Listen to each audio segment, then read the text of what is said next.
শুনানির শুরুর আগে কেন্দ্রীয় সংস্থাগুলির সঙ্গে বৈঠক রাজ্যের সিইওর। আরো একবার জানাবো আপনাদেরকে এই মুহূর্তে সবথেকে বড় আপডেট, শুনানির কাজে 3000-এর বেশি মাইক্রো অবজারভার, অন্তত এমনটাই জানা যাচ্ছে। আমাদের সঙ্গে রয়েছেন আমাদের প্রতিনিধি সুমন রয়েছেন আমাদের সঙ্গে। সুমনের কাছে চলে যাবো। সুমন, এই মুহূর্তে তোমার কাছে লেটেস্ট কি আপডেট রয়েছে? দেখো, এই এসআইআর এর যে শুনানি, সেই শুনানি শুরু হতে তো আর বেশি দিন নেই। দেখো, এই শুনানি পর্ব যাতে নির্বিঘ্নে মেটে এবং যাতে কেউ কোনো অভিযোগ করার জায়গা না পান, তার জন্য মূলত কেন্দ্রীয় সরকারি আধিকারিকদের কিন্তু এই এসআইআর প্রসেসে ইনভলভ করা হচ্ছে।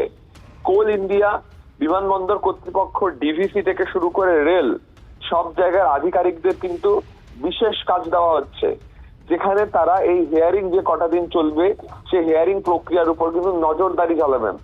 এবং যেটা আমরা জানতে পারছি, প্রায় 3000-এর বেশি এরকম মাইক্রো অবজারভার কোল ইন্ডিয়া, ডিভিসি, রেল, বিমানবন্দর কর্তৃপক্ষের কাছ থেকে নিয়োগ করতে চলেছে ইলেকশন কমিশন। এদের সঙ্গে গতকাল রাজ্যের মুখ্য নির্বাচনী আধিকারিক তিনি বৈঠক করেছেন এবং যেটা আমরা জানতে পারছি যে প্রত্যেকদিন 100 জনের হিয়ারিং হবে এবং সেখানে 11 জন করে প্রত্যেক বিধানসভা পিছু যে টেবিল থাকবে, সেখানে প্রত্যেক বিধানসভা পিছু 11 জন করে মাইক্রো অবজারভার থাকবেন। তবে তারা এক জায়গায় বসবেন না, 11 জন ছড়িয়ে ছিটিয়ে থাকবেন এবং এই হিয়ারিং এর উপর নজরদারি চালাবেন, যাতে কোনোভাবেই কোনো বৈধ ভোটার বাদ না যায় কিংবা কেউ কোনো ভুল নথি দিয়ে যাতে ভোটার লিস্টে নাম তুলতে না পারেন, দুটোর দিকেই খেয়াল রাখবেন এই মাইক্রো অবজারভাররা। ধন্যবাদ তোমাকে। এসআইআর এ হিয়ারিং এর জন্য নোটিশ পাঠানো শুরু করে দিয়েছে নির্বাচন কমিশন। গতকাল থেকেই শুরু হয়ে গিয়েছে হিয়ারিং এর চিঠি পাঠানোর কাজ। 7 দিন পর থেকে শুরু হবে শুনানি। রাজ্যের প্রায় 30 লক্ষের বেশি ভোটারকে শুনানির জন্য ডাকা হতে পারে বলে কমিশন সূত্রের খবর। আপাতত ইংরেজি ভাষাতেই নোটিশ পাঠানো হচ্ছে। আঞ্চলিক ভাষায় যাতে নোটিশ পাঠানো যায় সেই ব্যবস্থার জন্য নির্বাচন কমিশনের কাছে আবেদন করেছে রাজ্যের সিইও দপ্তর। বাংলায় 26-এর দামামা বাজিয়ে দিলেন প্রধানমন্ত্রী। বিহার এবং মহাজঙ্গল রাজ, বন্দে মাতরম থেকে বঙ্কিমচন্দ্র চট্টোপাধ্যায় ভার্চুয়াল ভাষণে সুনির্দিষ্টভাবে এই বিষয়গুলি ঘুরে ফিরে এলো প্রধানমন্ত্রীর মুখে। বিহারের ভোট ফলের কথা সকলকে মনে করিয়ে 26-এ বাংলায় বদলের ডাক দিলেন মোদী। এসআইআর থেকে আইন শৃঙ্খলা ইস্যু ধরে ধরে তৃণমূলকে নিশানা করলেন এবং পাল্টা জবাব দিতেও দেরি করেনি তৃণমূলও। बिहार ने जंगल राज को नकार दिया है। अब पश्चिम बंगाल में जो महाजंगल राज चल रहा है, उससे हमें मुक्ति पानी है। বিহারে প্রায় 3 দশক আগে লালু প্রসাদ যাদবের জমানার জঙ্গল রাজের স্মৃতি উস্কে নির্বাচনী সাফল্য পেয়েছে বিজেপি নেতৃত্বাধীন এনডিএ জোট। 26-এ বিজেপির মিশন বাংলা সফল করতে কি তাই মোদির মুখে বাংলায় মহাজঙ্গল রাজের কথা?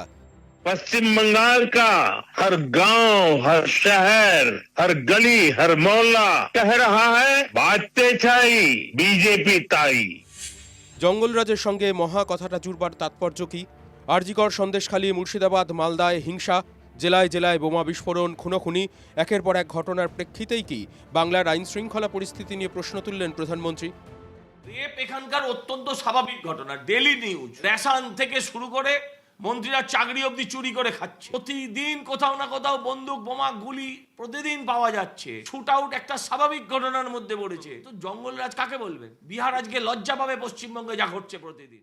14 সালে তো এসছেন কেন্দ্রের সরকারে, তারপরে 16 গেছে, তারপরে 21 গেছে, আর আবার 26-এ গণতন্ত্রের ধ্বজা উড়িয়ে বাংলার মানুষ পরিকল্পনা করে বাংলাকে দখল করা, সেই পরিকল্পনাকে নস্যাৎ করে দেবে। বাংলায় এসআইআর পর্ব চলাকালীন লাগাতার সংঘাতে জড়াচ্ছে তৃণমূল ও বিজেপি। গেরুয়া ব্রিগেডের অভিযোগ, অনুপ্রবেশকারীরা তৃণমূলকে ভোট দেয়, তাই তারা এসআইআর এর প্রক্রিয়াকে প্রভাবিত করতে চাইছে। তারই প্রতিধ্বনি এবার প্রধানমন্ত্রীর মুখে। ये लिखा जाता कि गो बैक घुसपैठिए, लेकिन दुर्भाग्य देखिए, गो बैक मोदी के लिए बंगाल की जनता के विरोधी नारे लगा रहे हैं। टीएमसी घुसपैठियों को बचाने के लिए ही बंगाल में एसआईआर का भी विरोध कर रही है। ঘুষপেটিয়া তো উত্তর ভারতের গোবলয় থেকে এসছে। এই ঘুষপেটিয়া বিজেপির ঘুষপেটিয়া এই রাজ্যের বুকে যারা দুই জায়গায় ভোট দেয় তারাও অনুপ্রবেশকারী। সেই অনুপ্রবেশকারী ডাবল ইঞ্জিনের অনুপ্রবেশকারী, তাদেরকে গো ব্যাক করাবে বাংলা। 2021 নির্বাচনের সময় থেকেই বিজেপিকে বাঙালি বিরোধী বহিরাগত বলে আক্রমণ করে তৃণমূল। সম্প্রতি সংসদে বন্দে মাতরম শীর্ষক আলোচনা ঘিরেও সেই বিতর্ক দানা বাঁধে। बंगाल का विभाजन तो हुआ, लेकिन एक बहुत बड़ा स्वदेशी आंदोलन खड़ा हुआ और तब वंदे मातरम हर तरफ गूंज रहा था। अंग्रेज समझ गए थे कि बंगाल की धरती से निकला बंकिम दा का ये भाव सूत्र बंकिम बाबू बोले। अच्छा, थैंक यू। তাৎপর্যপূর্ণ বিষয় এদিনের ভার্চুয়াল বার্তাতেও ফের বন্দে মাতরম প্রণেতার নাম করে বাংলা ও বাঙালিয়ানায় শান দেন প্রধানমন্ত্রী। इस धरती ने बंकिम बाबू जैसा महान ऋषि देश को दिया।